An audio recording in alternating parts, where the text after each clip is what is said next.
Today's episode of the GoldCast is sponsored by Villains Week. Our top 11 Villains Week begins today. So, as we mentioned before, this is the beginning of our top 11 villains tournament. And today we're starting with action movies, suspense thrillers, and we're going from all decades, all eras. Anybody is on the list. Anyone's on the board. But before we get too far into it, Raymond, why don't you let them know where they can find us? You can always like us on Facebook.com/TheGoldCast, and you can follow us on Twitter at @the_Goldcast, and be sure to subscribe to us via Apple Podcasts, YouTube, and Stitcher, all under the same moniker of The Goldcast. Like, subscribe, and comment because we certainly want to get your feedback on what is going to be a very fun episode. All right, and then Candlestick Will, where can they find us if they want to talk to us directly about this top 11 or any top 11 list? Twitter's the easiest way. You can go to each one of our accounts, or you can go straight to the source at Top 11 Podcast, Top 11 Podcast. Awesome. And then what is your specific account if they want to reach out to you directly? Right here, Candlestick Will. Yeah. Raymond, what about yourself? You can always find me on Twitter at Ray Solis or Instagram at Ray Solis1.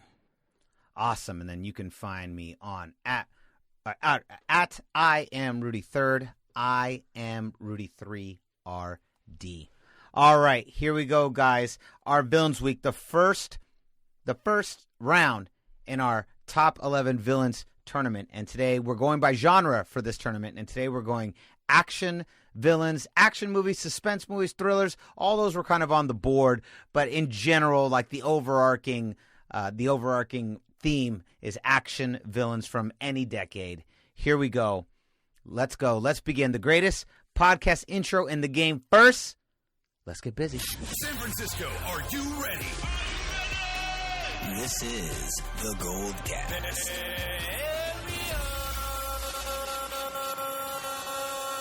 Boom! Welcome to another edition of the GoldCast. We are the voice of the Bay. I'm your host, Rudy Solis III, and with me is my brother, my co-host, Raymond Solis the First, baby. And our esteemed co-hosts, Candlestick Will. Boom! All right, guys, here we go. Our next top 11 podcast is here. Now, I always like to kick this off to you, Candlestick Will. I like when you kind of set us off and set the tone. Let's talk about the overall direction for this next tournament that we're doing. So this is, what makes movies interesting is when you have the protagonist versus the antagonist, and the antagonist is also up to the same level. And that's, some of the most interesting movies ever made have great villains. And they're always more interesting that even sometimes than the protagonist. Sometimes the movie's even based on the villain. So that's what this is all about, is trying to break down who the best are. But it's such an overwhelming task to do it if it was just all movies right now. So it's easier to go by genre. And this first genre is, all the humans. The action movie, suspense thriller, films. Who are the most evil, most vicious, most awesome, depending on your perspective, villains in movie history. Nice. And see, that's going to be my first question before we get into this list, because this is obviously a very subjective list for all of us. And so, Raymond, I want to go to you first. When you were putting together your list, how did you determine what was going to be on your list? What was the criteria for your top 11 villains of all time? Well, they had to be human because science fiction and fantasy are separate categories, so that was kind of an easy one. And even though there's films where villains, look human, but they're not, for example, The Devil's Advocate, Al Pacino, he's the devil in that one. So that was an easy one to kind of put aside for a later category. That's if he'll even end up on a list. Let me ask you a question real quick. What genre, and this is coming from a writer who writes television film all the time, what genre do you think Devil's Advocate falls under? I think it's like kind of a fantasy thriller drama. I would almost go horror fantasy. It's like horror drama. It certainly has the feeling of a drama until you realize you're actually dealing with the devil. Yeah. Right, because there's a lot of conflict that builds up between Keanu Reeves and Charlize Theron, and of course Al Pacino's kind of pulling the strings in the background the whole time, purposely egging them on to get to this climactic. I mean, if Al Pacino wasn't literally the devil, like that wasn't literally his character, it's just a drama, it's just a thriller.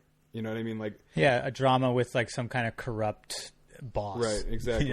At the top of a firm. So it changes to that. Is it fantasy? Is it horror? I mean, I'm kind of with you, Rudy. It's like probably somewhere in the middle there. But I think that's also what makes these lists interesting is that some of us might have someone on our list this week for action villains, and somebody else might not have that same person. And then when we go to horror, they have that person on their horror list.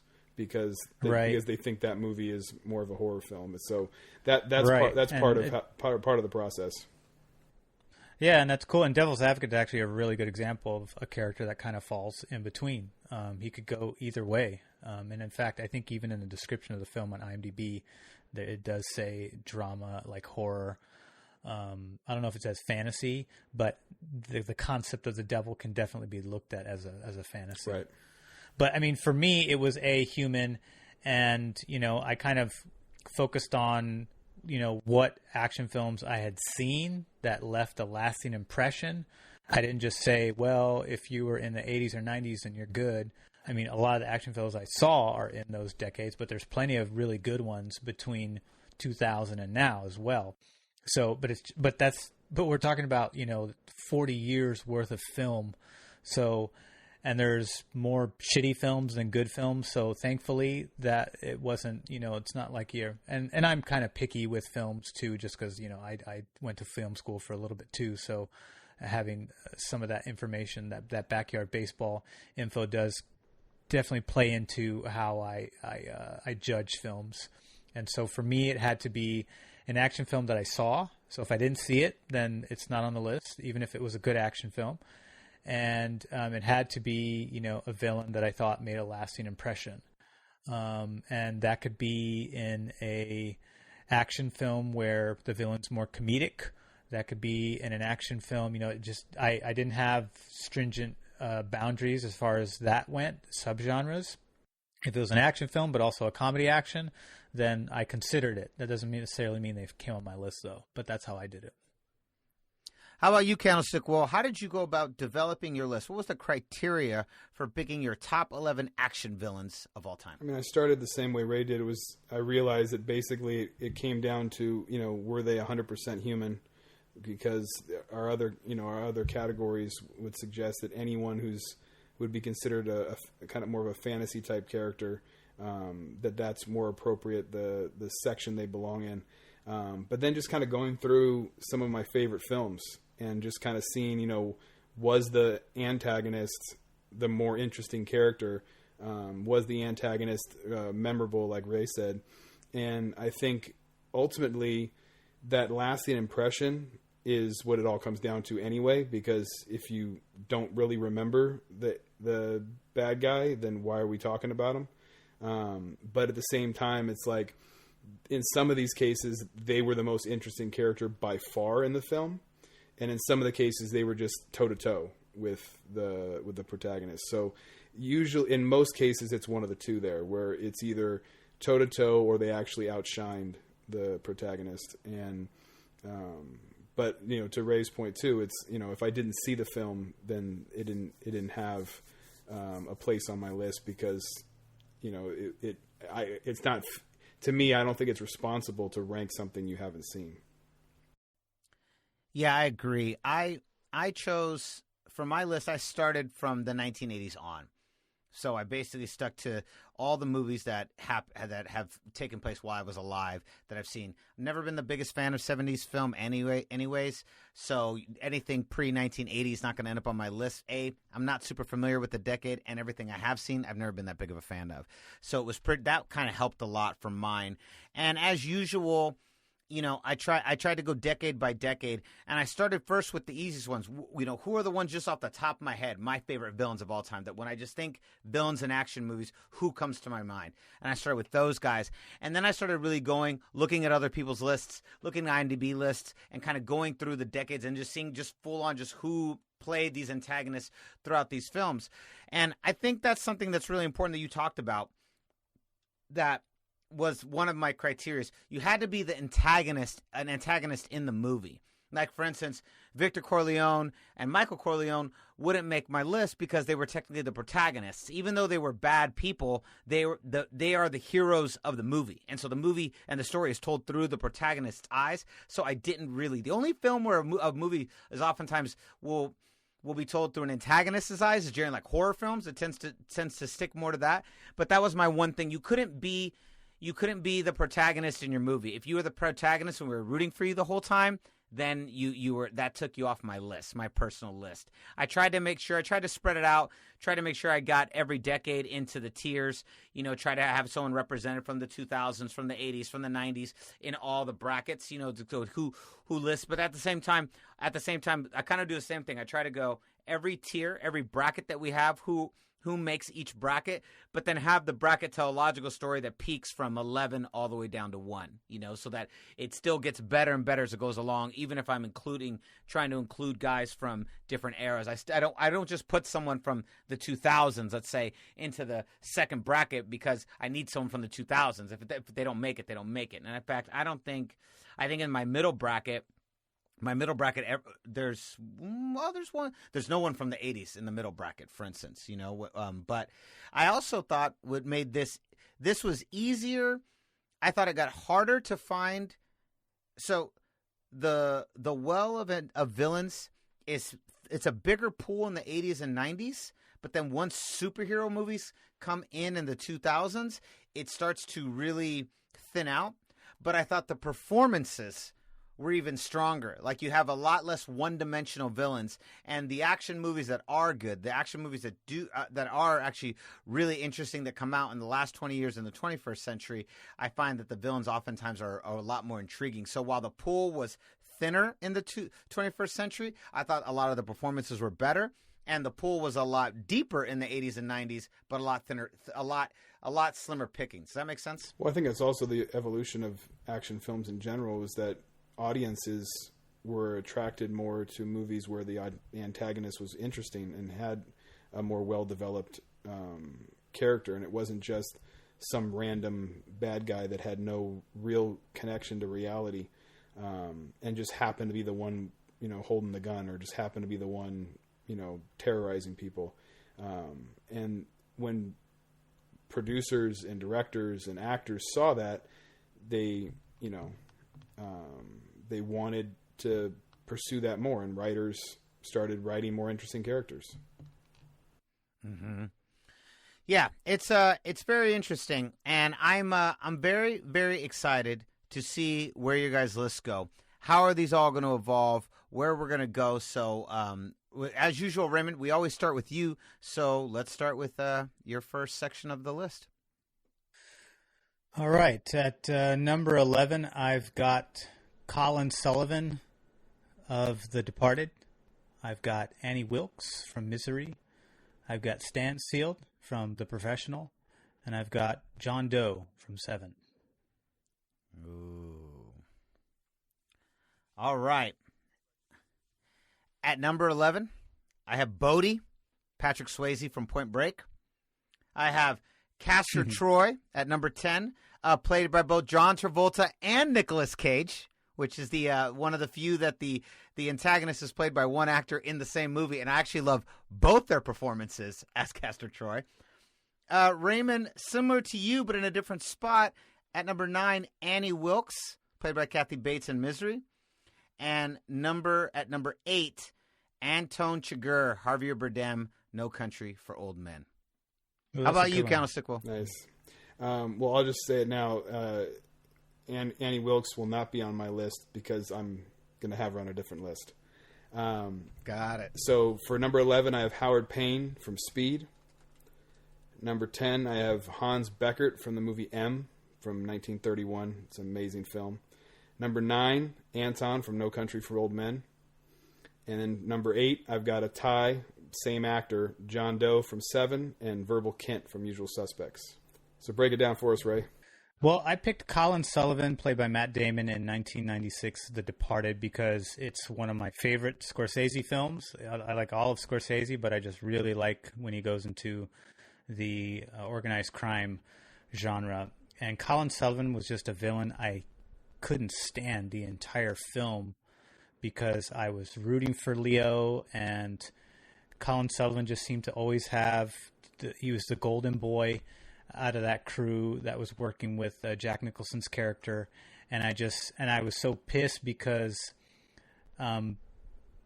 you as a viewer you feel like there is some vindication at the end of the film because he gets whacked by Mark Wahlberg's character, but before that film, I mean, this is 96, so there's no spoiler warnings here. If you haven't seen it, then that's your fault. 2006. But The Departed, yes. The Departed, yes.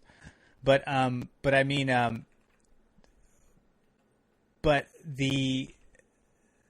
I remember watching the film, and the fact that Leo dies before him, the fact that Leo died in the first place just irritated me. Well, and the way he died too. Just yes, and the way he so died, rapid and then fire. the fact that he yes, and then he it's a very abrupt and in your face, and that's just great filmmaking. But at the same time, I'm like, the guy I wanted to die is still alive. How is this possible? And so I just couldn't stand him. But it was great. I thought he did a good job. He was very charming at times. At the same time, he was a absolute professional liar. He's like the best of the best liar you could possibly be in that film. And I thought he was excellent. As far as Annie Wilkes goes, Annie Wilkes can cross over into a couple different genres here, so I'm not surprised that you said that. Kathy Bates, I wanted to have. I thought Kathy Bates was excellent in this film, even though she only really does this to one person in the film, and she's not like a serial killer. She doesn't kill a lot of people, but what she does, and yeah, exactly, what she does in that film. You know, and it's even worse in the book. But what she does in the film is just you're so captivated, and you're just like, oh my God, this person is insane. And she irritates you. She irritated me in that film too, because there's points where she's like being nice and all grandma-y, and it seems like it's good, and then she just flips. You know, this is bipolar. I don't know what it was. It's psychotic, that's for sure. But I had to have her in there. I mean, and that performance won her an Academy Award. I thought it was an excellent performance, even though this isn't the top 11 best villain performances. But her performance definitely made that role. If it wasn't for that, she probably wouldn't be on the list.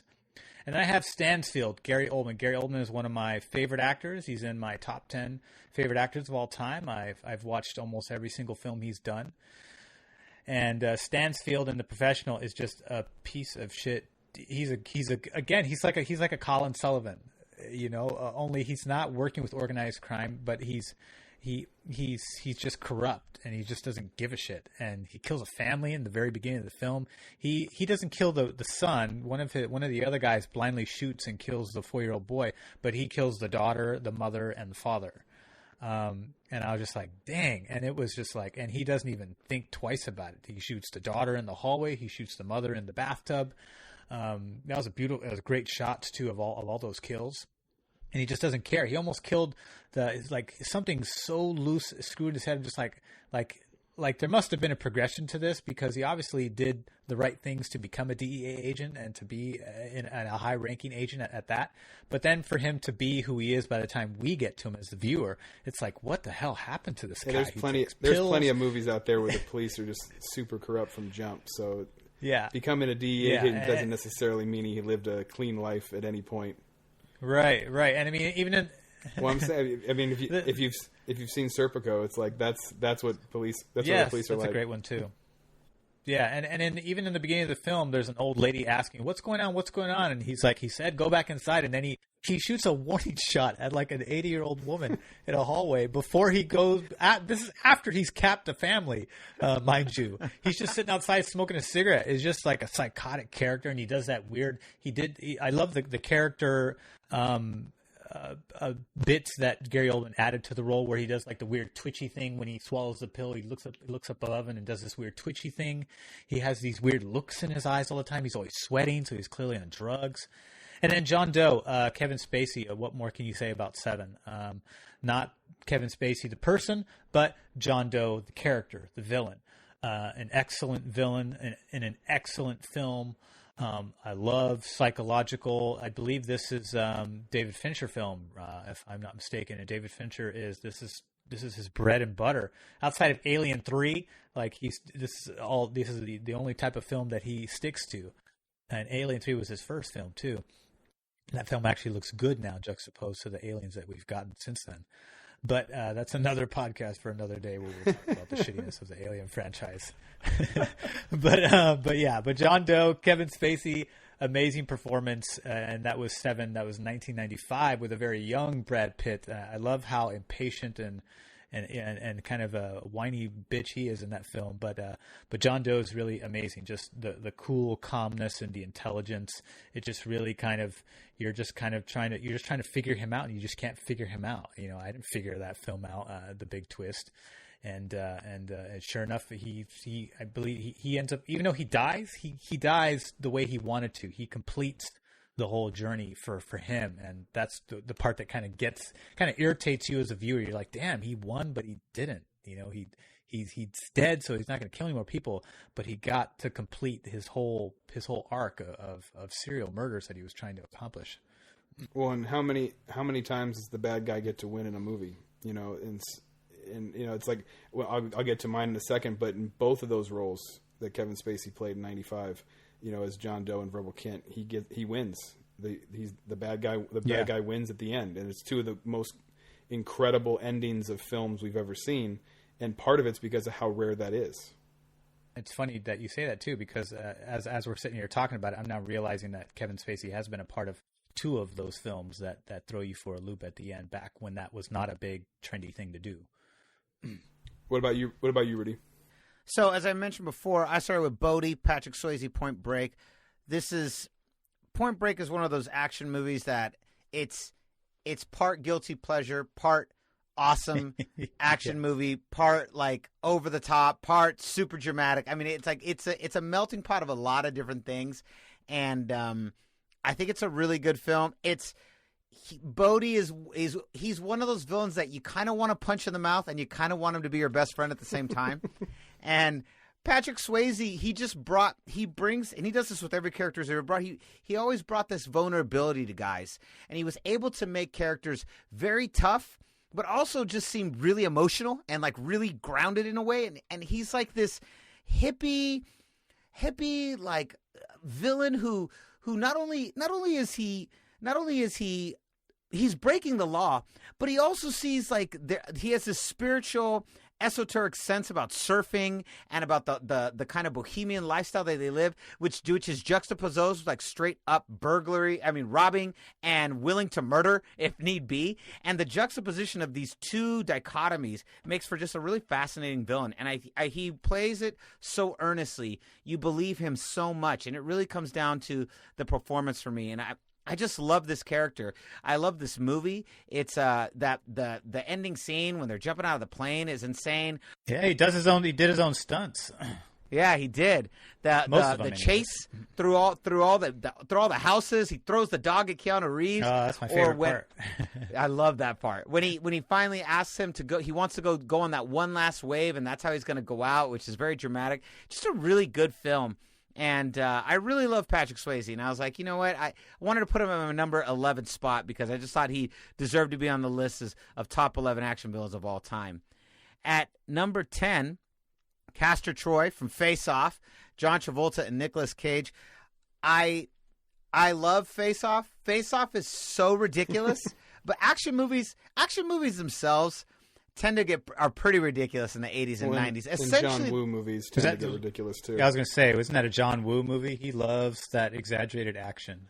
Oh yeah, and they really, if you really think about it, the only reason they're so exaggerated, quote unquote, is because they're no more exaggerated than the superhero movies of today, but superhero movies get to break the rules because they're all superheroes. And in the 80s and 90s, you had humans like very close to doing things that superheroes could do. I mean, Matrix finally said, screw it. Like, let's just give them powers. I mean, they basically went all that way, or like the way Kung Fu movies would do. But Castor Troy, the thing I enjoy about this character is that even though Nicolas Cage doesn't play him for that long, he is equally as bombastic and they're both, you could kind of see the difference in their performances. That Travolta's is obviously a lot less manic and a lot more controlled, and Nicolas Cage, just like how Nicolas Cage, when he flips and goes into John Travolta's character, he brings that kind of manic craziness that Cage has. But I just liked both the performances and seeing them back to back, and Face Off is, to me, one of the best action movies of the last 40 years. And I thought, you know what? Why not put this on? Because you get two actors playing the same villain in the same movie, and that virtually never happens. So I really liked Castor Troy, and I had to put it there at number 10. Number 9, Annie Wilkes. I agree with you. Easily could go on horror. I decided to put her here because the suspense thriller aspect of it. I think that Misery is definitely a horror film, but I think is probably best suited as a suspense thriller. And so that's why I put her here. And plus, it was the only woman that ended up on the list. And I wanted to have one girl on the list here. At 8, Anton Chigurh, Javier Bardem, No Country for Old Men. No Country for Old Men, not only was it my favorite movie of that year, it is one of my favorite books. And Anton is so strange. He is... In a, villains, all great villains are pretty eccentric. That's just across the board. Everyone we've named, none of them are you're like, oh, he's so normal. Like, no, there's a heavy dose of eccentricity that comes with villains. But there is something so disturbing about Anton, because he is, for me, as a viewer and as a writer and as an actor, he's impossible to figure out. I don't understand why he flips the coins and why he makes people call their own fate. I don't quite understand. And even though he explains it, he talks about it in the movie, he talks about it in the book, there is this illogical logic to his existence. And, he talks about it. He talks about, how he likes to mess with reality. He likes to step in and divert reality and challenge what it is. And there's this very deep, almost philosophical journeyness to him that's coupled with just this insane, senseless violence. And he's such a nasty, cold-blooded killer. He's almost like the Terminator meets the strange philosophy of Bodhi. It's almost like you take two pieces of these guys' personality and you put it together. But he's like one part Terminator, one part Bodhi, and I don't know, one part something else. I think maybe by the time we get to the end of this, I'll figure out what that third part is.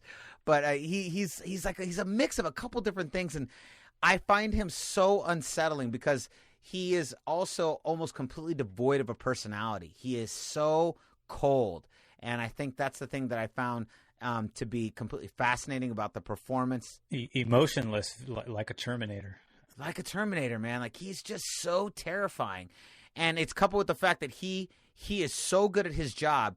And then here he goes, just wandering through life, like just randomly executing violence or putting people into positions where they have to call the fate to their own violence, like just for no reason, like just because he's bored or he's just at the gas station. And I find that to be so interesting. And I thought Javier Bardem's performance really, not only did it was excellent in the movie, but also was a perfect interpretation of the book. Like even if they didn't have all the lines from the book in there, the way he performed, I'm like, that is that guy. That's that guy in the book, and that's that guy in the movie. And he's all time one of my favorite villains of all time. All right, Candlestick Will, what about you, buddy? So at number 11, I had Howard Payne from Speed. I think Dennis Hopper is phenomenal in that role. It's kind of funny that you have Bodhi from Point Break, and that movie and Speed are both Keanu Reeves films, where he was faced with probably superior actor giving a superior performance. It's one of those movies where the reason it works is because Dennis Hopper is such a badass, and he has a plan. He's going to do it, and you have no control. When I'll get to my Anton comments in a second to parrot yours, but it's when you don't necessarily know their motivation, but you know that it's a train that's just not going to stop. Like, this is going to happen, and there's no way that the protagonist is going to be able to slow them down. That feeling of inevitability is scary and is intense. And for the majority of that movie, Dennis Hopper is way ahead of them. And Jeff Daniels and Keanu Reeves are just blind, just hoping they come up with something. Because the only reason they're even in the game is because he's allowing them to be by, contacting them. So he's toying with them and playing with them for most of the film. And I think that's what's exciting about any good action film, is when the antagonist is actually in control most of the time.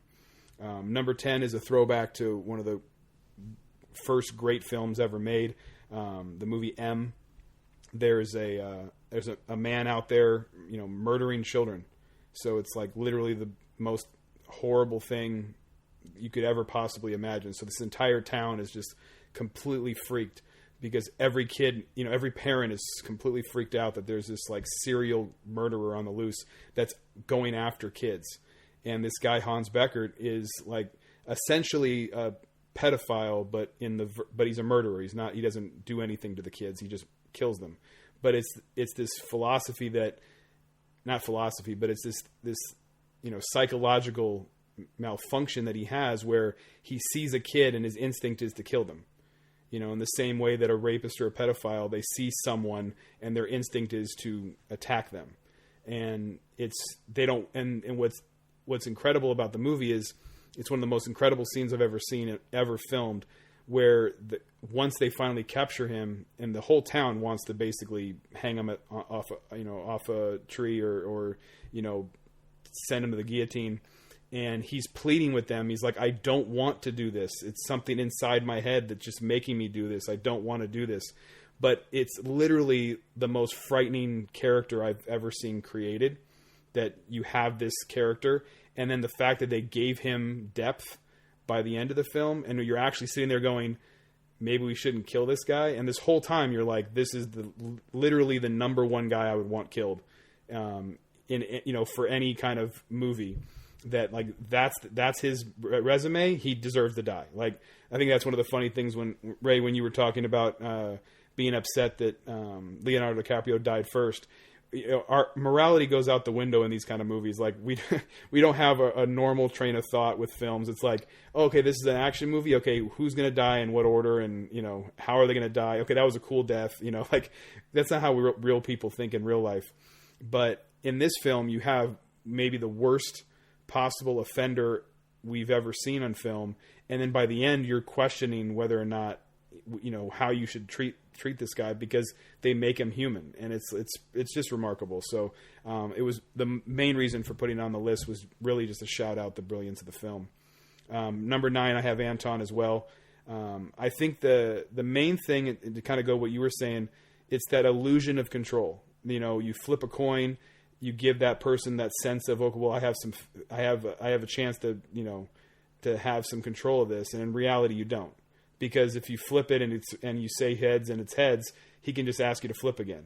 He has the ultimate control, and for whatever reason he is going on this path, and it's a path you can't stop, because he's so cold-blooded and he's so unfeeling that he's not going to let reason get in the way. He's not going to let someone plead away their life, and when you have that kind of remorseless person, it's about as scary as it gets. And Javier Bardem, you said it as well as anyone could. I mean, his performance is flawless in that film. Anyone else, maybe that movie doesn't work as well. He was perfect. The haircut was ridiculous, but he was perfect. And then for number 8, we don't have to get into Kevin Spacey the person at all, but Kevin Spacey the actor in 1995 was pretty brilliant. One of the best things about Seven that I've heard since the movie came out was that Kevin Spacey said the only way he would do the film is if he wasn't on the the marquee and he wasn't on the posters, because he wanted him being in the film to be a surprise itself, that you didn't know. Because if it had said Brad Pitt, Morgan Freeman, Kevin Spacey, then that it was Kevin Spacey's the killer. the way that film is set up. So I thought that kind of added to me, to the aura of that character. But the fact that even, I have John Doe on this list, so does Ray. I don't know if you do, Rudy, but I mean, the fact that he was on screen for like 10 minutes, it was like he was barely in the film, and yet he absolutely belongs on a list like this because he was just such a menacing character. And to your exact point, when a villain gets away with it at the end, and even though he died, he did exactly what he wanted to do. It happened exactly the way he planned. That in and of itself, I think, adds layers to him being on a list like this because he wins. And when the villain wins, that just changes the whole complexion of the movie. Because if the bad guy loses at the end, no matter what he did or what she did, there's still some sense of relief. There's no relief in 7. You walk away just feeling like empty, and that's a remarkable feat to do in a movie because it doesn't happen very often. And then Usual Suspects is just such an incredible plot twist, one of the best ever performed. It's one of the great reveals of all time, and in his performance as Verbal Kint, and then becoming Kaiser Soze was just remarkable. So I had to shout out, Kevin Spacey for that in 1995 because it was pretty epic. So Ray, what do you got for 4 through 7?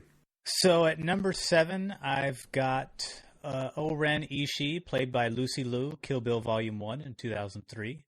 I've got Commodus, played by Joaquin Phoenix in Gladiator on 2000. I've got Nicky Santoro, played by Joe Pesci in Casino 1995. And I've got a Molla Rom, played by Amarish Puri in Indiana Jones and the Temple of Doom 1984. What about you, Rudy? 7 through 4. So at number 7, I have Kaiser Soze.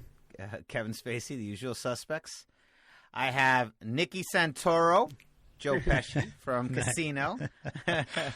I have, at number 5, I have Colonel Hans Landa, Christopher Waltz from Inglourious Bastards. And then at number 4, I bring the heat. Literally, Neil Mccauley, Robert De Niro, heat. So for number 7, I have Mitch Leary from In the Line of Fire. For number 6, I have Amy Dunne from Gone Girl. For number 5, I have a tie between Nurse Ratched from One Flew Over the Cuckoo's Nest and Mr. Perry from Dead Poets Society. And then for number 4, I've got Jules Winfield from Pulp Fiction. Break it down for us, Ray. Well, I got O-Ren Ishii because I thought that she was the coolest villain of the Deadly Viper assassination squad. She lived the longest and was the most successful of the group.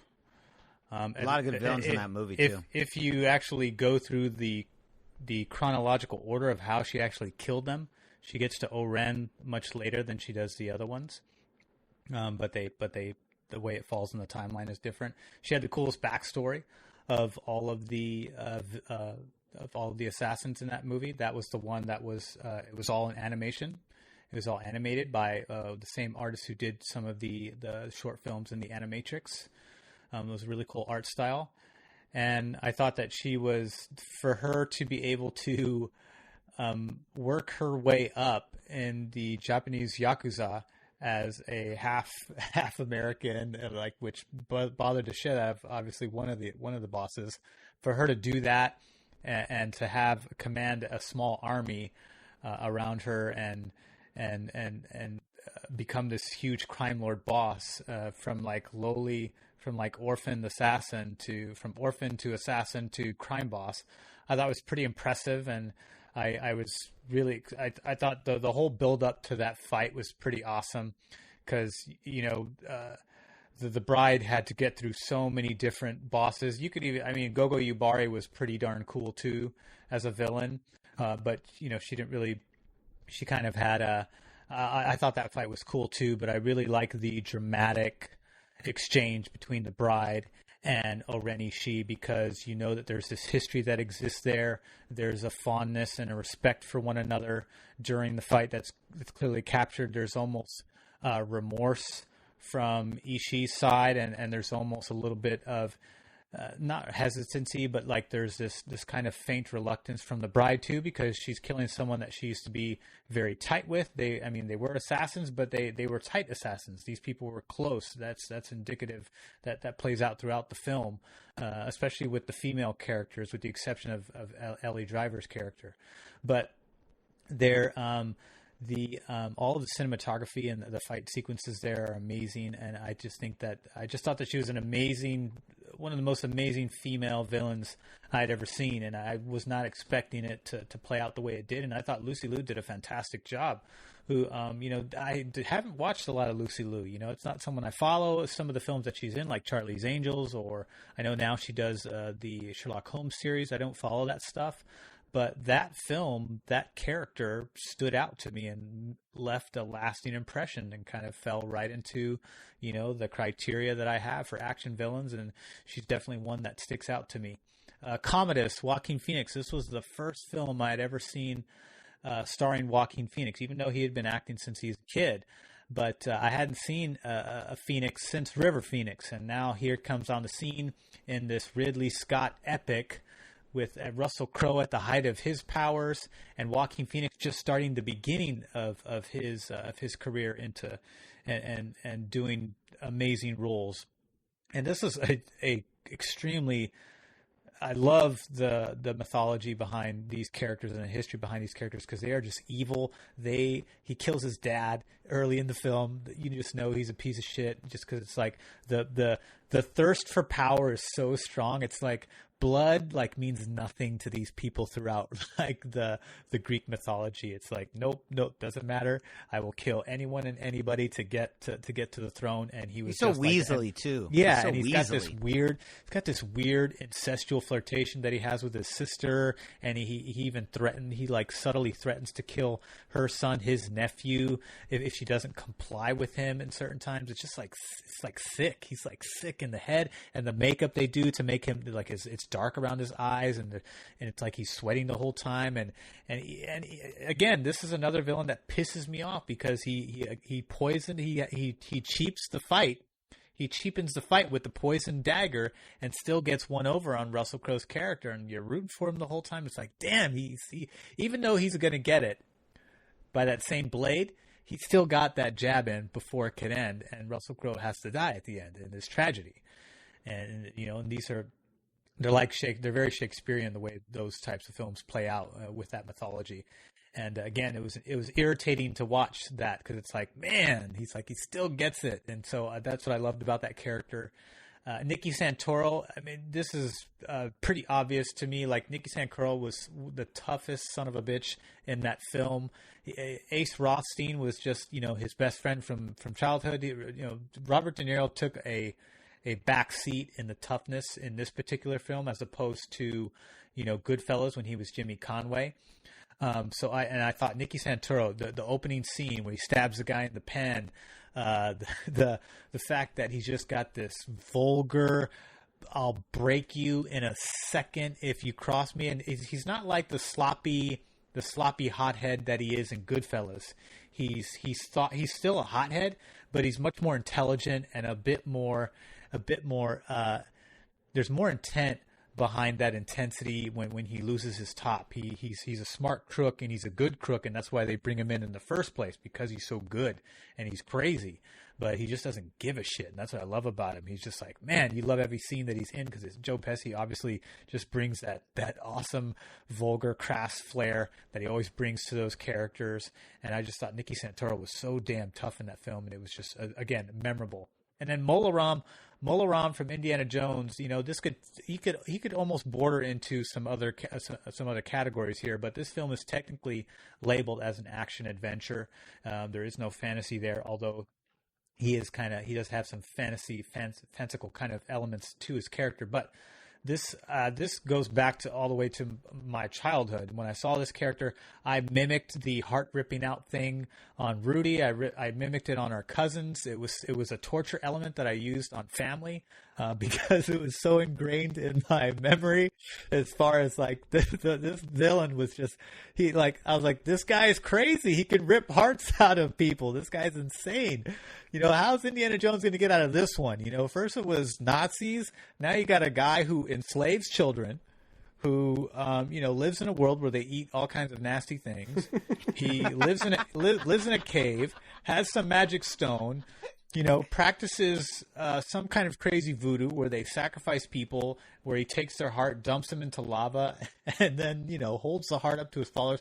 Has some crazy blood potion that transforms people into some kind of devout follower of his. This guy's all kinds of nuttiness, even though he's not as he doesn't have some of the darker elements that a lot of these villains on our list have.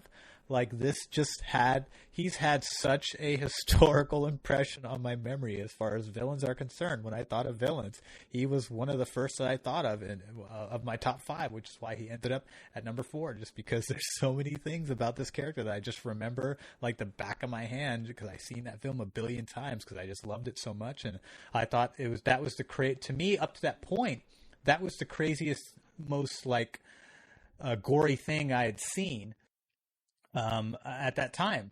Temple Doom is so gory. It's so unnecessarily gory. Yeah. And as we know, that was the film that spawned the birth of the PG-13 rating, because they had they crossed these borders. I mean, you could have easily gone R with him. You see the hand going into the guy's chest and pulling out a heart. That's Mortal Kombat territory. Last time I checked, that's a pretty mature video game. So but that's I had him there just because he was a huge part of our childhood growing up, and it's still something that we joke about to this day. And so because one of my big criteria elements was a lasting impression, and Molla Rom certainly has had that on me up to now. It's funny you say that. He's definitely the most memorable of the Indiana Jones villains. Outside of that, it's just Nazis. Yeah, and there's Belloc in Raiders. Yeah, but Belloc's all right. And then there's what's the other villain from Raiders with the hat and the glasses? I can't remember his name, but he was cool too. He was a cool villain, but he didn't really do much. Yeah, but he's definitely, of all the villains in the movies, he's definitely the nastiest. That guy from Temple? Molla Rom's the grossest. It's tough too because of how perfect Indiana Jones is as far as a protagonist. So to even get close to that level and be on the same level with someone like that, when we get to sci-fi, obviously it's like, Luke Skywalker is such a young upcoming character. It's like Darth Vader is a fully established character. It's easy for him to one up Luke, whereas Obi-Wan can kind of be at that level, so when we're talking levels, you can go with something like that where it's like it's easy to see the power that someone like a Darth Vader has. When Indiana Jones is like literally this badass, then it's hard for a villain to meet him at his level. And Molla Rom turns him. He turns him halfway through the film. He makes him drink the blood, and he becomes a servant. And it wasn't. It took what Short Round had to bail him out of that. You had to burn him. Yeah. Toht. T-O-H-T. That was the name of the villain from Raiders of the Lost Ark. The one who burned his hand grabbing the idol that they used as a map. So Rudy, what about yours? All right, so going back here, number 7. You know what? I'm going to speak on this very briefly. Obviously, given all of the controversy surrounding Kevin Spacey, the person, it was tough to include him anywhere on this list. But I decided I was going to choose between 7 or Usual Suspects. I wouldn't give them both, and so that's why I went with Kaiser Soze, because he's in the entire film. And, it's just, man, talk about a doozy. But you guys have all brought up really good points, so I don't want to really belabor the point. But it's just a really, really great performance as Verbal Kent into Kaiser. And what I thought was, for me, what was most interesting is I sat the whole film assuming he was Kaiser Soze. I was like, he's got to be Kaiser Soze. He's the only guy left. Like, logically, this is the dude. But even in the very end, when he blames it on, it was Gabriel Byrne, right? Is that who's playing that? Yeah. He blames it on Gabriel Byrne at the end of the movie, And in that moment, I was like, oh, it's Gabriel Byrne. I totally believed him. And then when he walked out, I was like, son of a bitch. And it was just the fact that he got me for that last, 5 minutes was so compelling to me, because the whole movie, I was like, he's got to be Kaiser Soze. It's obvious. He's the last guy alive. It must be the guy.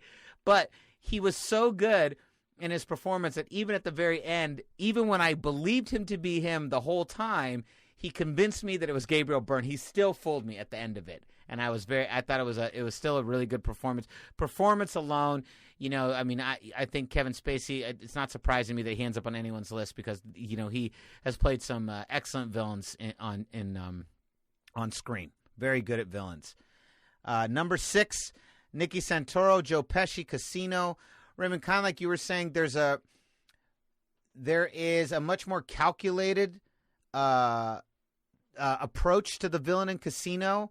In Goodfellas, he's kind of just a bruiser, and in Casino, you see that he's really kind of working everybody, and he's highly manipulative, and he takes advantage of a lot of situations. And I think similar to Kevin Spacey, you could have gone here, and you could have gone a tie between Casino and Goodfellas with Joe Pesci, and it would have been totally fine. But for this particular list, because I'd already done Travolta and Cage, I was trying to go, okay, I'm gonna force myself to choose one guy, because I realized when going through these lists, we could have probably done a top 11 on just Robert De Niro villains. That's how many times he's been a villain. We probably could have literally done that. So I was going, okay, if I can only take one of these guys to the party, who am I going to take? And Nicky Santoro from Casino. I actually grew up watching Casino way more than Goodfellas, even though Goodfellas came out first. I don't know why. I don't know how that worked out that way. But pretty sure I saw Casino before Goodfellas as well. I'm pretty sure I saw Casino before Goodfellas too. I love both movies, and I love them both.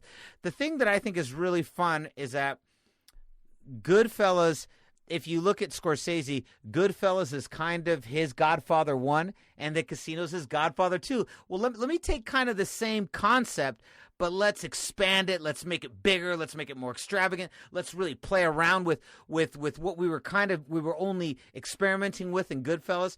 And I feel like Casino has that feel. It's bigger, it's broader, it's kind of bolder, and he really kind of took the template from Goodfellas and just kind of blew it out.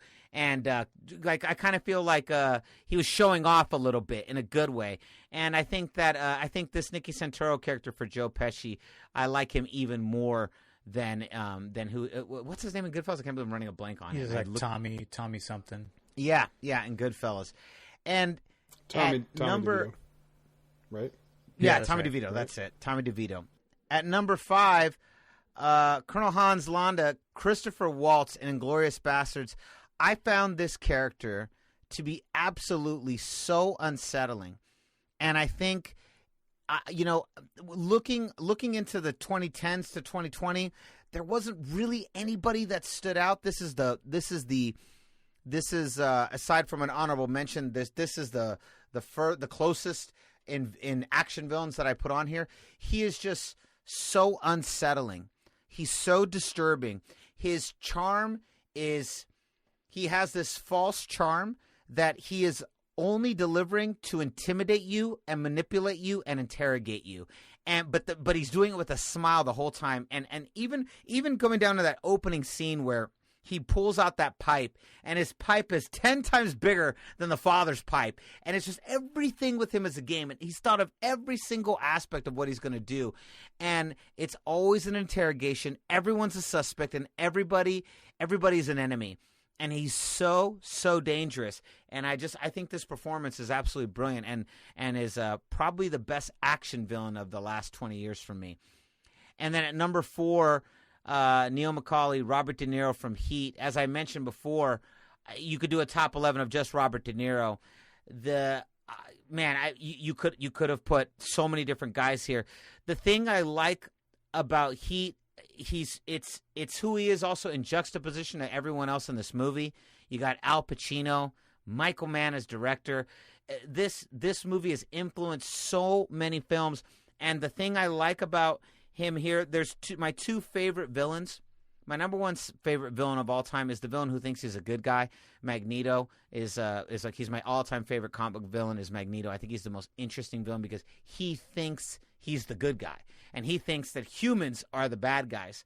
And then the other type of villain I like a lot, which is Robert De Niro's, is the guy trying to get out. The guy who's like who is done. He's just one last rodeo and he's got to get out. And he brings such a deep layer to this character. You're rooting for him, even though he's the bad guy. Al Pacino is the good guy. Al Pacino's a good. He's not perfect either, but he's the good guy. But you want De Niro to get away. You do want him to get away with this, but he's a bad man, and he does terrible, awful things. And you find yourself rooting for him wanting to get out, but agreeing that he's a bad man that probably should go down. And he's so torn. And that final moment when he looks over at his girl and it's like her or run, and he just goes and he chooses because he's like, hey man, this is the only way out. And when he's sitting there in that final moment outside by the planes, I don't know, where do you think he's at? Is he at LAX? Is he at? I It's think gotta so. be LAX, right? Yeah. Maybe they shot it at Burbank. I'm not sure, but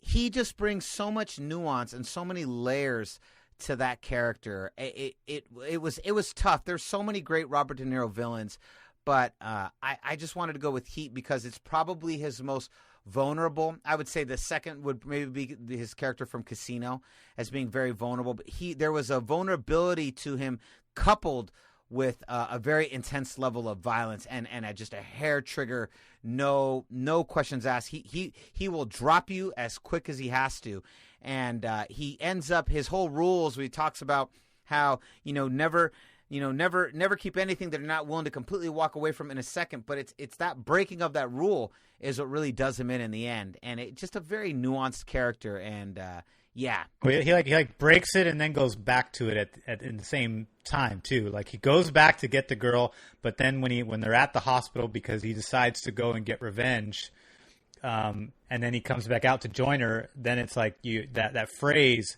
is playing in my head when you watch that scene, even though he doesn't say anything, but he's looking at her, and you can just hear that phrase that he has with Al Pacino in the coffee shop. If you're not ready to walk away in 60 seconds when you spot the heat. But that's what's going on in his head right now, and there's even some apprehension in his facial expression, but he knows he has to do that now because he's gone too far. Well, and that's everyone that's learned how to write from Shakespeare. It's you have to give your characters a fatal flaw, and then they have to go down with the sword because of that fatal flaw. And his rules were broken, and when you break your rules, that's it. It's the famous Omar from The Wire. A man has to have a code, and when you break your code, whatever that code is, I think the essence of this podcast and our future podcasts on villains is that they all have a code, and the ones that live by it the most consistently are usually the most interesting because their consistency is actually ends up looking impressive, and with these characters, they're still going to fall most times. Because that code is a flawed code. It's not the way you should live. And when you live wrong, eventually you get got, right? So, his code allowed him to get away with a lot of things he shouldn't have done, like rob banks and different things. But that code also was flawed from the start. And then when he was inconsistent with it, it was asking to get caught. Yeah. And Raymond, going back to your thing about talking about how much you hated guys, Christopher Waltz in Inglourious Bastards is probably the guy I hated the most on this list. I hated his guts. I just wanted someone to blow his brains out the entire movie. God, I hated him. But when so they get much. when they get under your skin like that, it's to go back to what Ray had said at the start. It's when they leave an impression, and the impression doesn't have to be a fun one. It can be a completely frustrating one, and that's exactly why they make a list. 100%. I completely agree with you. All right, Candlestick Will, your turn, buddy. So for number 7, I have Mitch Leary from In the Line of Fire. John, you were mentioning how you loved the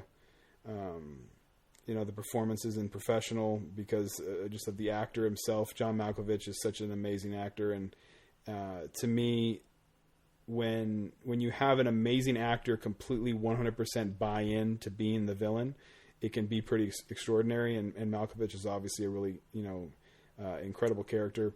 One of the most enjoyable podcasts I've ever listened to is the Rewatchables that The Ringer does. And when they did Con Air, that was kind of one of the things they talked about, was that, you have this accomplished actor in John Malkovich completely buying into the bad character that he's playing.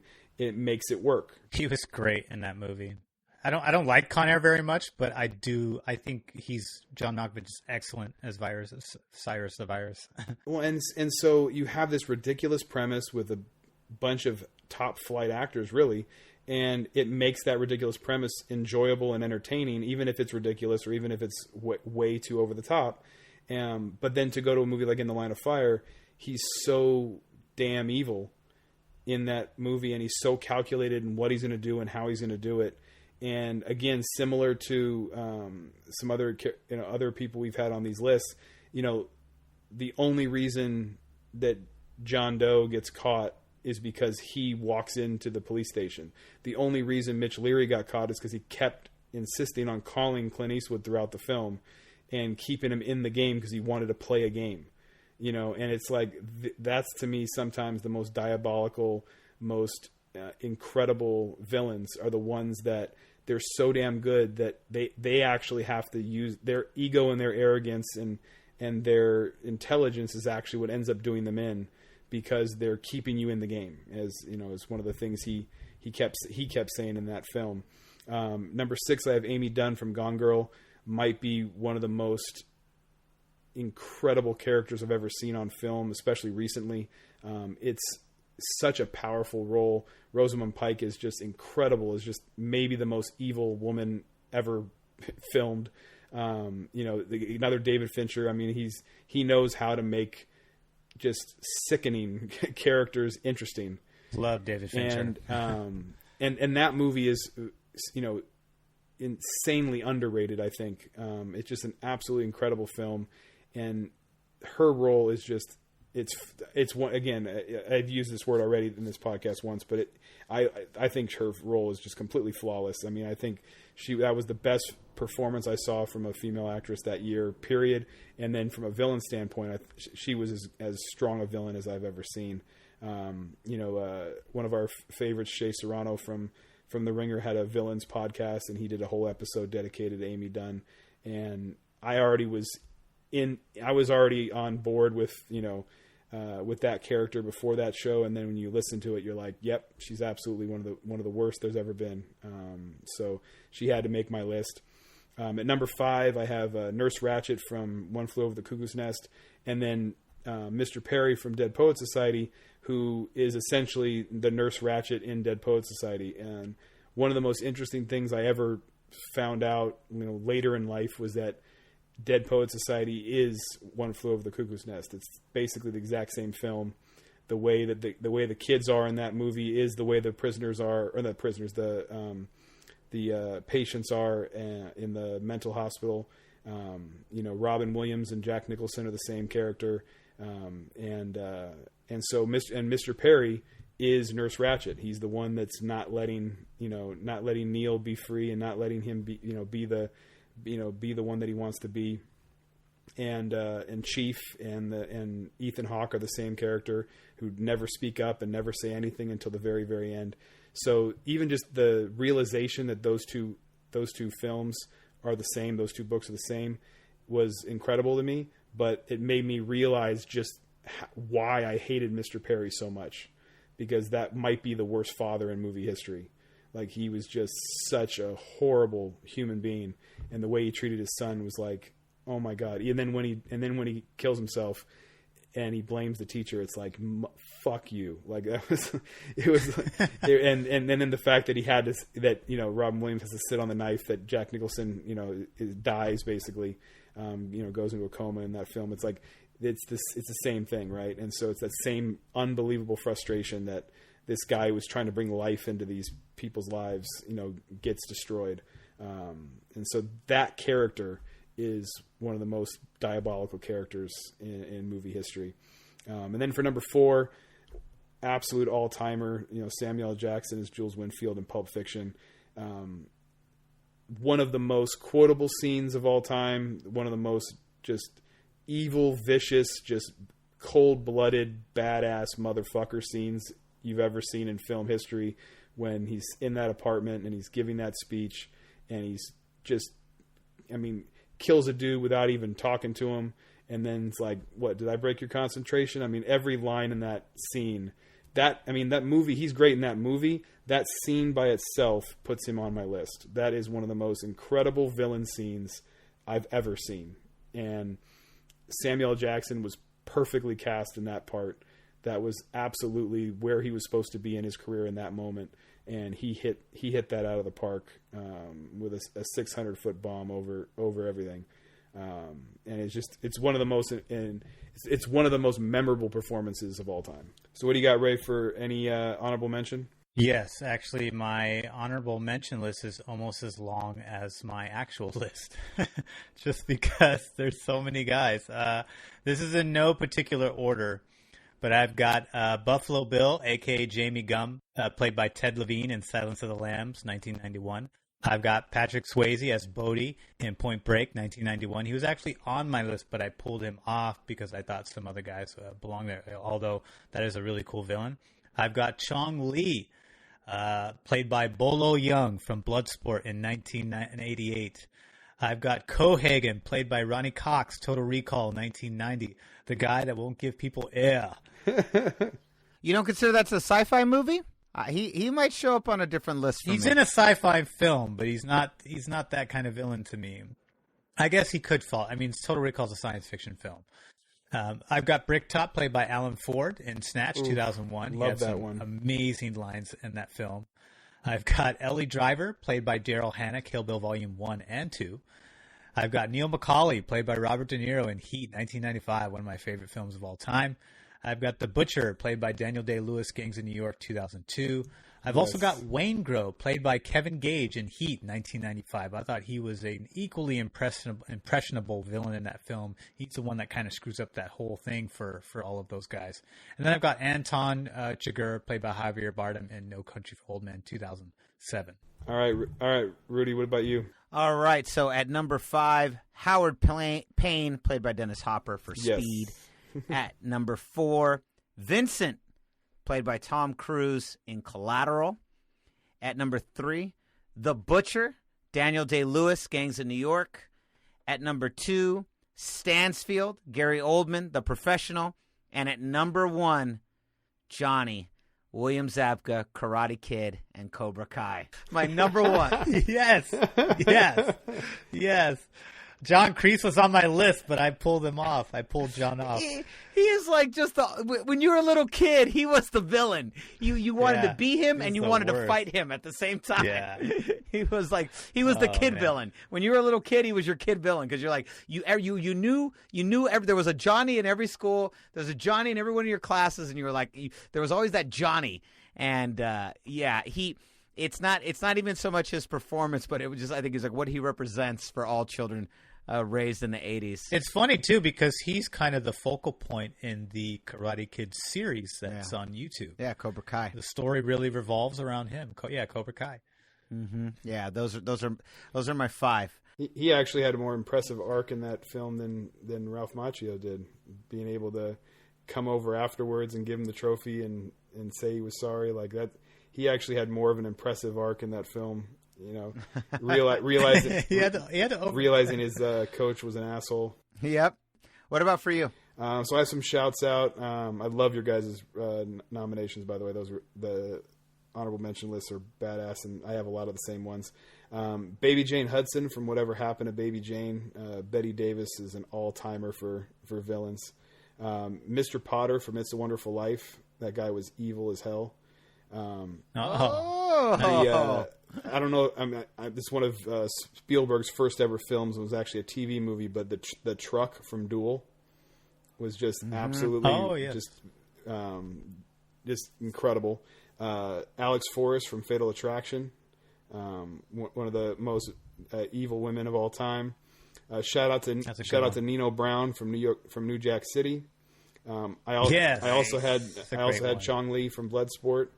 Shout out to another great Daniel Day-Lewis villain in Daniel Plainview from There Will Be Blood. I absolutely had Bricktop from Snatch, one of my favorite films ever. I could watch that film every day. Also, Bullet-Tooth Tony is a complete badass in that film, so I have to include him. My favorite character ever in the history of film is Bill the Butcher from Gangs of New York. So he's not as evil as some of these other people that we have on our list, but that's like one of my favorite films ever. And Daniel Day-Lewis' performance it's just so perfect. So I had to shout him out. I'm also going to shout out Little Dice from City of God, one of the best films I've ever seen. And that dude was just relentlessly evil. And then last shout out is Mr. Blue from Taking of Pelham 123 from the 1974 version. Everyone obviously knows what a great actor Robert Shaw is from movies like Jaws and The Sting, but he was just absolutely cutthroat in Taking of Pelham 123. It was a really great film if people haven't seen it. Obviously, Travolta and Denzel did a remake more recently, but that 1974 film was really, really good, and he's great in it. All right, so here we go. Yeah, I mean, we could do another podcast with just the honorable mentions. Oh, absolutely. I mean, we hit some nice ones there too, especially some favorite films, especially. So, what do you got, Ray? What's your top 3? Okay, so I've this might be obvious to you guys, especially number 1. But at number 3, I've got Alonzo, played by Denzel Washington in Training Day, 2001. I've got Dr. Hannibal Lecter, played by Anthony Hopkins in Silence of the Lambs, also that was 1991.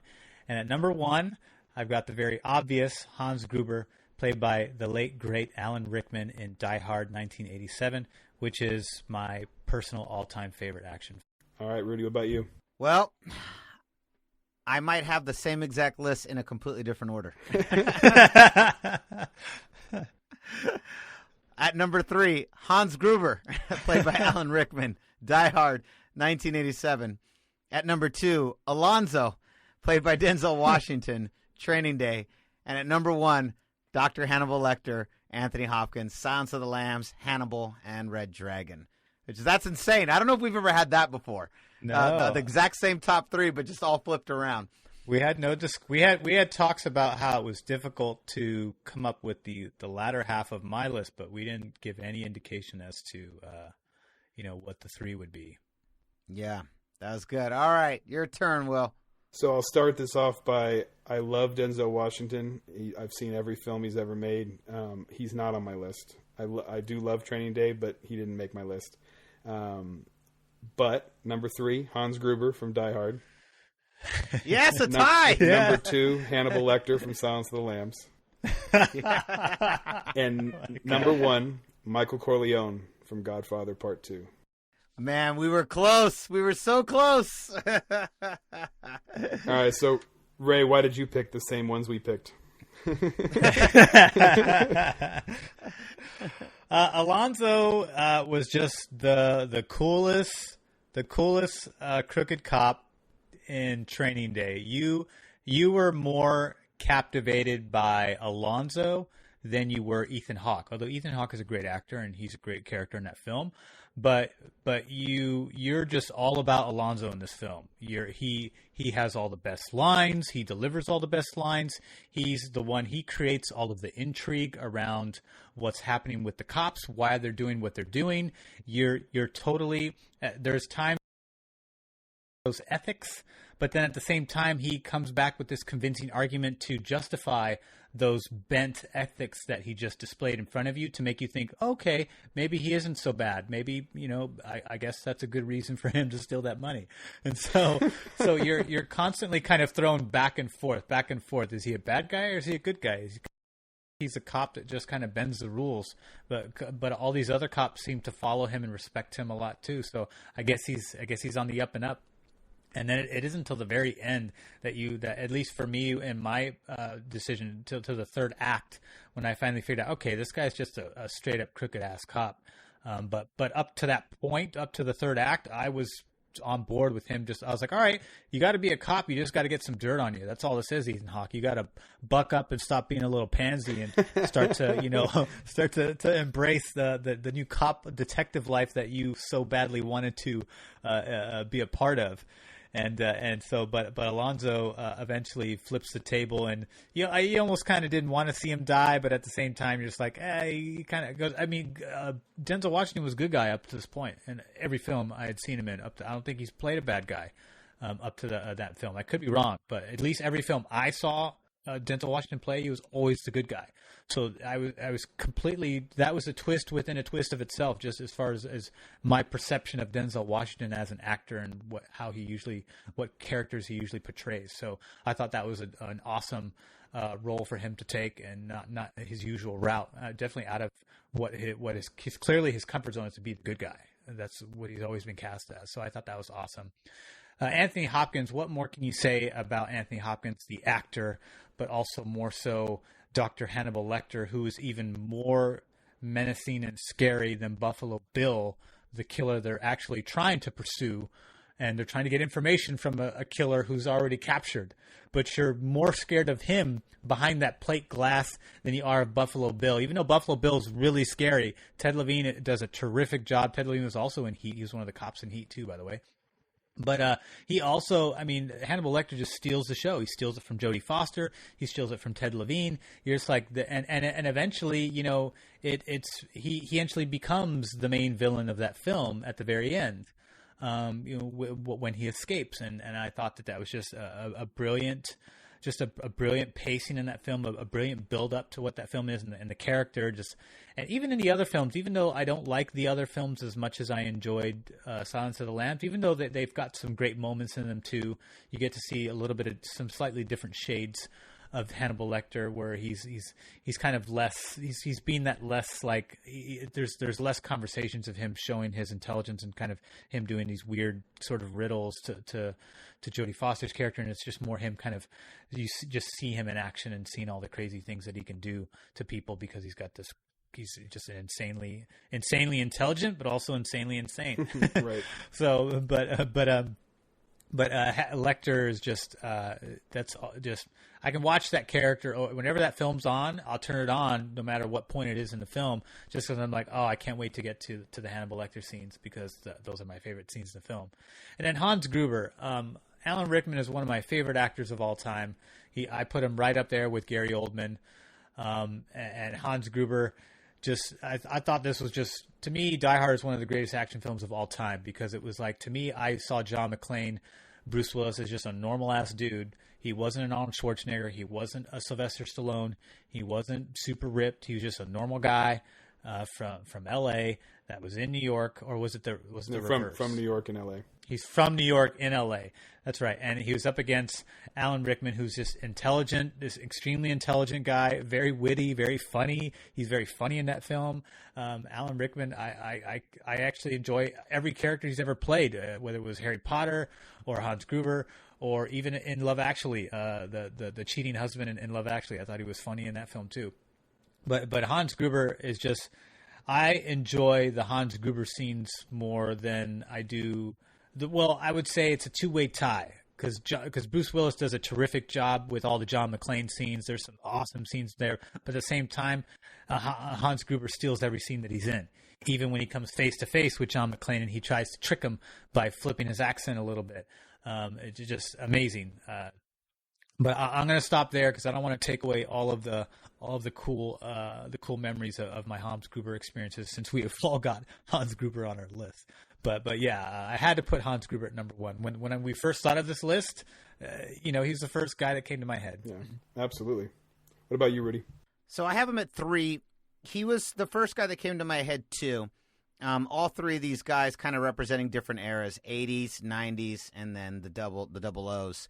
And the reason I put Gruber at number 3, I easily, he could have been at 1 and it would have been fine too. I do think he's edged out just performance-wise slightly by the other two guys. But the thing about Hans Gruber, Raymond, to kind of yes-and what you said, Bruce Willis is a completely normal guy. And Hans Gruber kind of looks like a completely normal guy too. Looks like a Wall Street businessman. Yeah, like, and he comes and he, again, we talked about this before. Another guy who plays real weaselly. He's a real weaselly character. When he appears in front of Bruce Willis and John McClane in Die Hard. But the thing about him is that he's so understated. He could have been any one of those employees. He could have been anybody in that building. And similar to Bruce Willis, this movie, and I think it's one of the reasons that what makes this movie so enticing from a visual perspective is that these guys, what's his name down at the bottom? Oh my God, I can't believe I'm running a blank on his name. What's the Argon? Yeah. No, the cop, Reginald Johnson. Yes. Everyone in this movie, the casting, they all look like normal people. And, if you look at Schwarzenegger movies, Jean-Claude Van Damme movies, you look at Sylvester Stallone movies, half the time, nobody looks normal. I mean, these guys, they're huge. The girls are super hot. Like everyone looks like a model or a bodybuilder, and then Die Hard really flips the convention.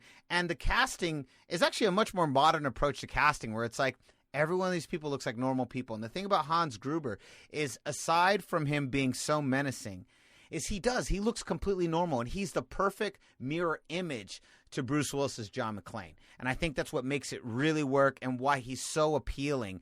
And you see so many different shades of him and the way he's kind of able to put on so many different faces to so that he can adapt to whatever situation he's in and win in whatever situation he's in. And he's got the same sarcasm as John McClane does, only as the villain. Yeah, he's just as sarcastic. He's just as snarky and rude and a little cynical about everything. He really is a mirror image of John McClane. And it's excellent casting, excellent acting, and excellent writing. I mean, the writing in that movie's insane. It's ridiculous. Number 2, Alonzo, Denzel Washington. I think what edges Hans Gruber out just a little bit, and why I went with these final 2 guys, is they both have one thing in common here: is extreme high levels of intensity. The energy coming off of Alonzo, and he's the exact opposite of Lecter, right? Lecter never moves. Lecter's very still. But the eyes he's giving you, the look that Lecter gives you is so terrifying. And Alonzo, it's the same thing, but it's different. It's that emotional. He's a bull in a china shop the whole time, and you always feel like he's gonna snap. And you're right. It's like he almost wins you over for most of the movie, but then he just keeps going a step too far, until it finally just boils over, and he just goes to the point of no return. But I loved the performance of this. This is probably, in my opinion, outside of maybe X, this is maybe my favorite Denzel Washington performance ever. I think Malcolm X is probably my all-time favorite Denzel Washington performance. But Alonzo in Training Day, it's probably number 2. That and then maybe Fences at number 3. But Fences is my my favorite stage character of all time ever. But that's a conversation for another day. But Alonzo in Training Day, just the intensity. He comes at you with the batting ram, and you believe every word coming out of Denzel Washington's performance. That is the hallmark of a great actor, is you believe him, and despite how terrible they are, there's a charm to him. The one thing you learn when you're an actor, and one of the things you have to learn as you're building your base as a performer, is that you learn that 98% of all characters are very charming.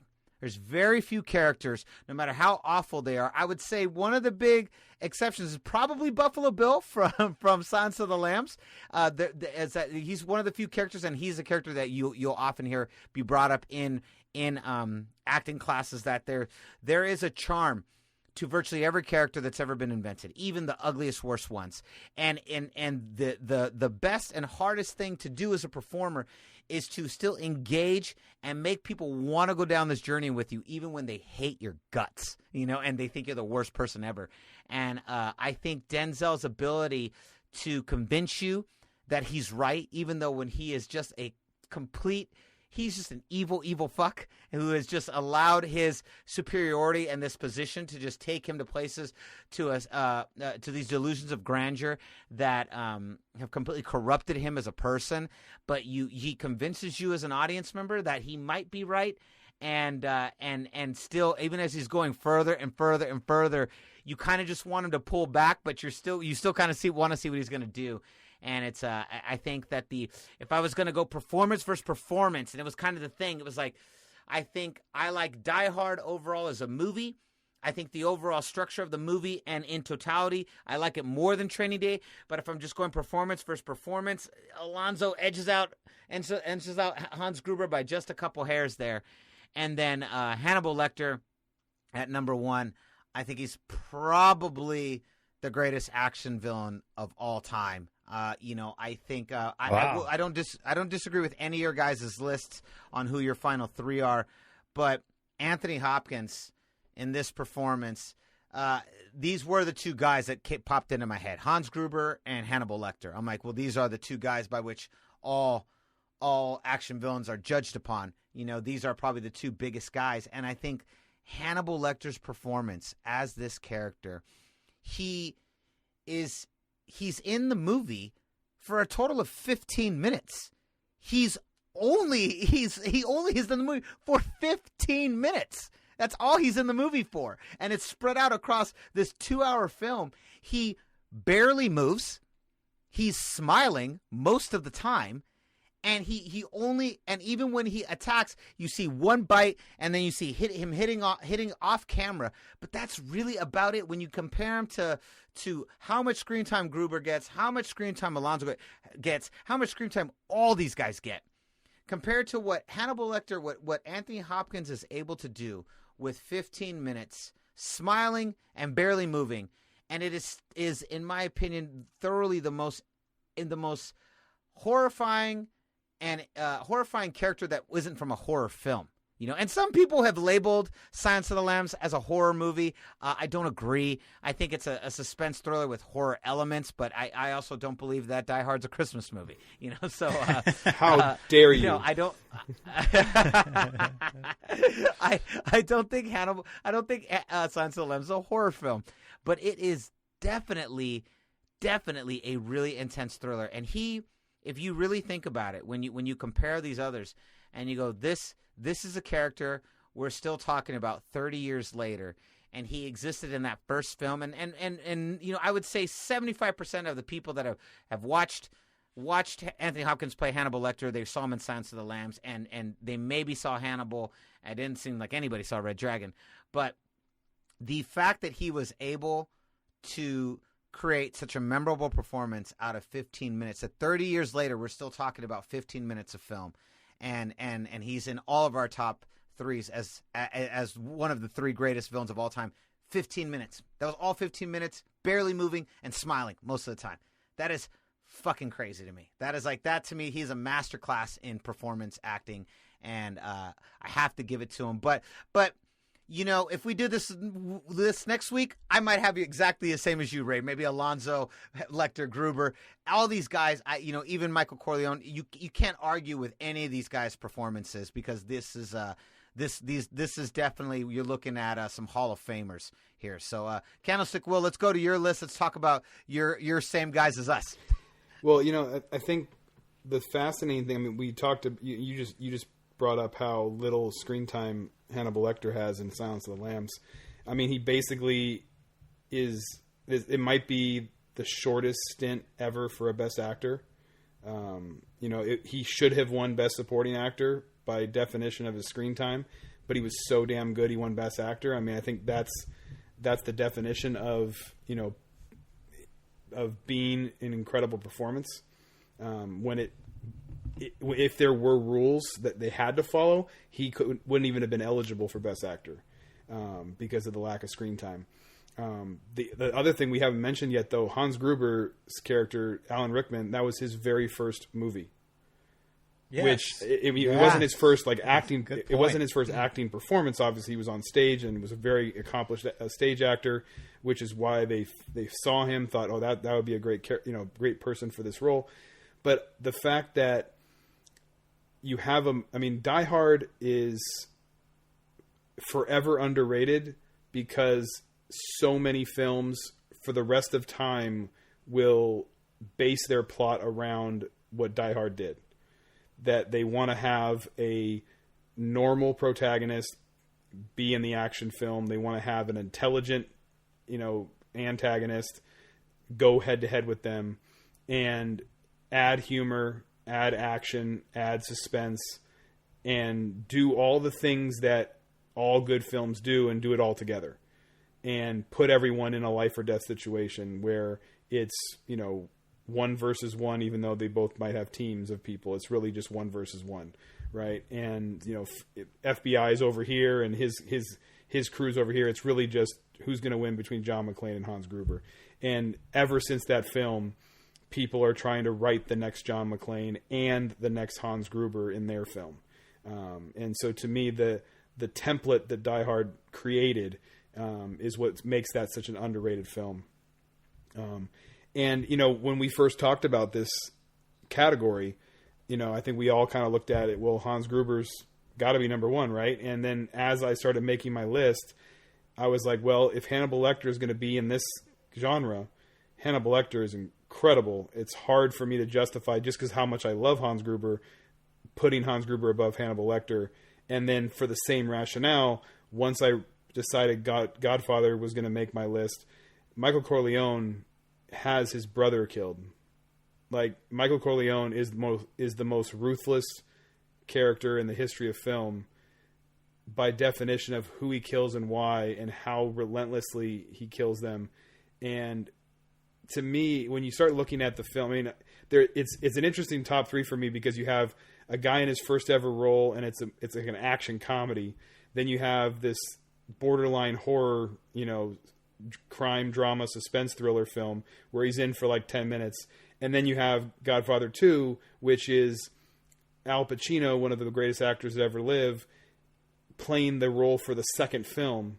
And the first film, it's one of the most incredible performances ever. So it's a really crazy, you know, collection, because, you know, especially the difference between, by the time Fredo's killed in Godfather 2, we've seen Al Pacino for like 6 hours. And whereas right next to him on my list is Hannibal Lecter, who we saw for 15 minutes. Right? So that in and of itself is pretty crazy. But for Michael Corleone to go from, I don't want this life, to, I'm going to avenge my father and avenge our family by just murdering everybody and just being the most relentless, ruthless motherfucker in the history of time. But the fact that once he saw that his brother, you know, had betrayed him, it was like, well, then you got to die. It's like, that doesn't get more cold-blooded. I don't think it's possible to be more cold-blooded than that, because that's like literally cold-blooded. That's your blood. And you are that just diabolically cold to your own brother. And you can kind of sort of justify it because he betrayed him, but it's your fucking brother. Like, it's just the most crazy sequence in film history in some ways because of that. Because there's other people that have done horrible things in film, but for Michael Corleone, who's this college boy, you know, war hero, was going to be, you know, a senator, to become this ruthless, you know, head of the family that's going to kill his own brother. It's the most incredible arc we've ever seen in film. And I think if you really think about like how ruthless he is, the fact that Kay has an abortion and lies about it and doesn't tell Michael because it was like the only way to get to him. It's like that kind of shows you the level of his evil. Was like that was the only way to hurt him. And, you know, it was like, so if you know, when you really start to break down that film, I mean, you know, I always bring up The Ringer because they do such a good job with movie podcasts, but you know, when they did their podcast about both Godfather and Godfather 2, it's like the more you listen to just anyone talk about those two movies, you just realize how just absolutely evil Michael Corleone was. And so when I made these lists, it was like the list started Hans Gruber number 1, and I started adding other people. But then the more I thought about it, I was like, Hannibal Lecter and Michael Corleone are both they're more evil. They're just more evil characters. And so ultimately I ended up putting them ahead of them. But you know, just like you said, you know, Hans Gruber might be one of the all-time favorite villains in movie history. So it's easy to put him at number 1 and justify it. But when I was trying to rank them, I was like, well, my rationale is both Hannibal Lecter and Michael Corleone are more evil. So that's how they got the nod over Hans Gruber. Raymond, so do you both have Hannibal Lecter at number 2 though? I mean, yeah, right? Both of you have Hannibal Lecter at number 2, right? Yes. Lecter's 2. Yeah. And then you and I have Hans Gruber, and then Raymond, but you both have Spacey at number 8 too. Both of you. Yes. Yeah. Yep. Nice. Those are some nice ties. We've got several ties in there. But yeah, man, really good list, guys. Ray, how do you feel now that you've heard all the lists? I could easily do this again and rearrange maybe 2 or 3 characters. Yeah. Just because, I again, like going through 40 years worth of film history is time consuming, and I didn't remember everybody. There's people you guys mentioned that I didn't remember. I couldn't either. I didn't find the film title in time because I don't remember what year certain films came out. So in retrospect, this is there's more names on the list than I thought when I started, and even now that we've gone through it, I think you could easily do this again, and I could rearrange at least 4 or 5 names on that list. Yeah, that's kind of the thing, right? I kind of feel that same way, right? Like just kind of given your mood and when you have to kind of finally solidify the list for the night, you just go, okay, this is what I'm rolling with. Right. But depending, a year from now, we might have a completely different feeling about all these lists. What about you, Candlestick Will? Oh, I even had Michael Corleone on my list when I first wrote it.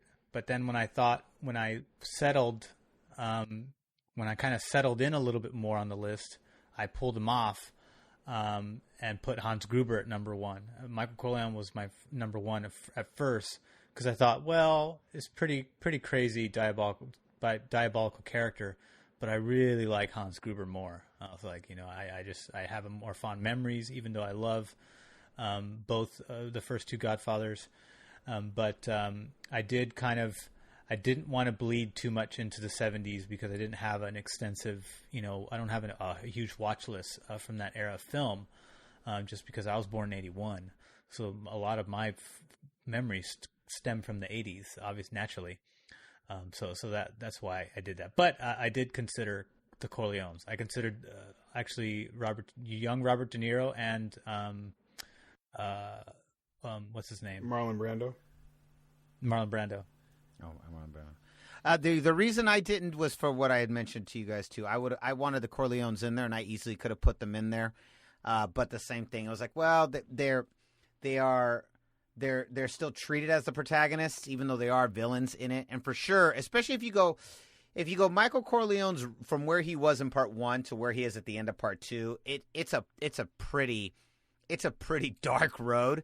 So I think you're completely justified in that pick, but that was my only reason. I was like, but for me personally, if the movie is showing the villain as in the protagonist's role, then I'm not going to go with them. But same, if I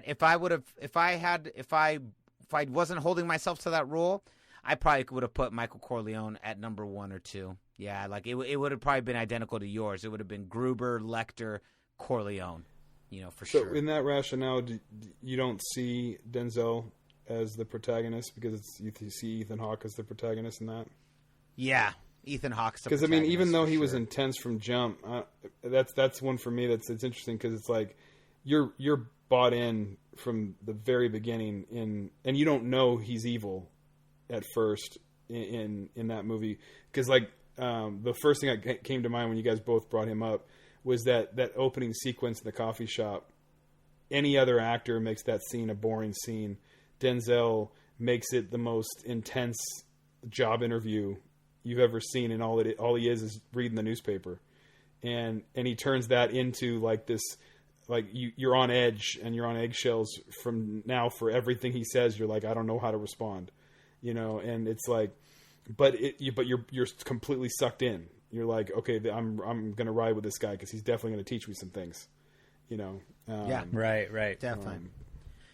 But yeah, no, he's definitely the antagonist because the 3-act story structure that Ethan Hawke follows is what the action is happening to him. He has to get through the inciting incident. He has to get through, you know, the climax of the first act, the second act, He's the one that's going through the 3-act journey, you know, the hero's journey through the 3-act structure. But it is, I do agree with you that they don't let you know that Washington is the antagonist at first, and that's also the mark of really good writing, right? They kind of mask it, and you're not really sure what exactly is going to happen on this training day, you know. And I didn't see that movie in the theaters. I'm pretty sure I saw that on video, so I wasn't even super familiar with it. I kind of got to see that movie in real time and learn what was happening in real time, which made it more enjoyable for me. Yeah, well, good job, guys.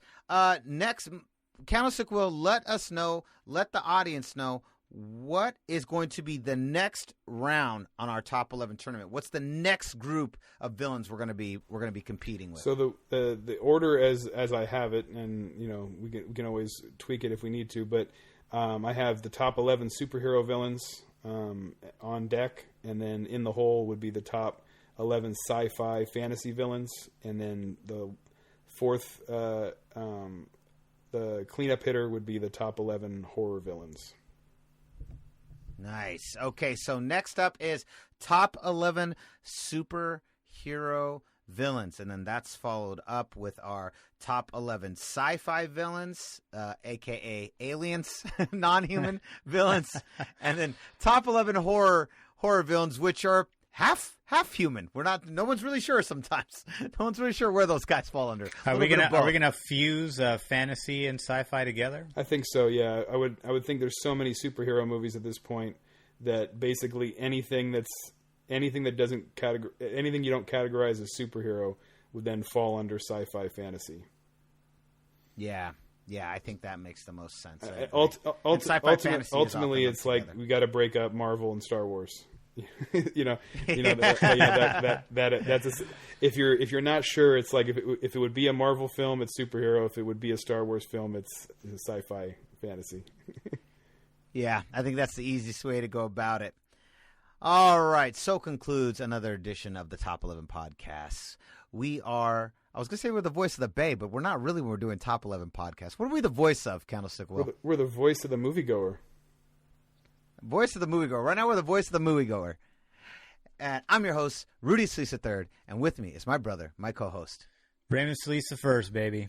And our esteemed co-host, Candlestick Will. Boom! We'll see you next time. Same GoldCast time, same GoldCast channel. This is the GoldCast.